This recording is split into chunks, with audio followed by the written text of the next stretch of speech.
எப்போவுமே டயர்டாக இருக்குதுன்னு ஃபீல் பண்ணுறீங்களா? சோம்பேறித்தனமாக இருக்குதுன்னு நினைக்கிறீங்களா?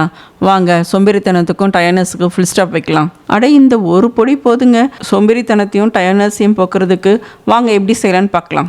ஒரு கடாயில் எண்ணெய் இல்லாமல் 2 டீஸ்பூன் உளுத்தம்பருப்பு, 2 டீஸ்பூன் கடலப்பருப்பு, 2 டீஸ்பூன் துவரம்பருப்பு போட்டு பொன்னிறமாக வதக்கிக்கோங்க.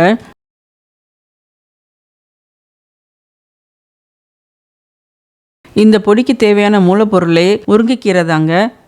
நான் 2 கட்டு முருங்கைக்கீரையை நிழலில் காய வச்சுருக்கேங்க.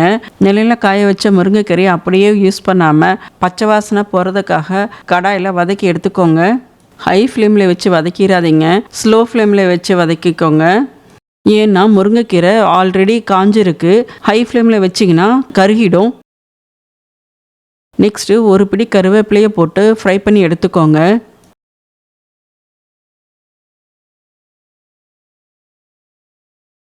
சூடான கடாயில் நல்லெண்ணெய் ஊற்றிக்கோங்க. நல்லெண்ணெய் சூடானதும் காரத்துக்கு ஏற்ற மாதிரி வரமிளகா போட்டு வதக்கிக்கோங்க.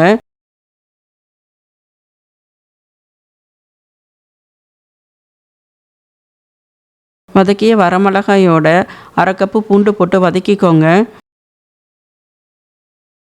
இப்போ 2 டீஸ்பூன் தனியா, 2 டீஸ்பூன் எள்ளு, 1 டீஸ்பூன் சீரகம், 1 டீஸ்பூன் மிளகு போட்டு வதக்கிக்கோங்க.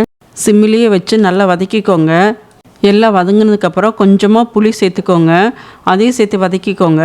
வதக்கினதெல்லாம் ஆறுனதுக்கப்புறம் மிக்சியில் போட்டு அரைச்சிக்கோங்க.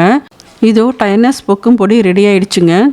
இது சூடான சாதத்தோட நெய் விட்டு பிசைஞ்சு சாப்பிட்டுக்கலாங்க. இட்லி தோசைக்கும் தொட்டுக்கலாங்க. மறக்காமல் சப்ஸ்கிரைப் பண்ணிவிடுங்க. தேங்க்ஸ் ஃபார் வாட்சிங்.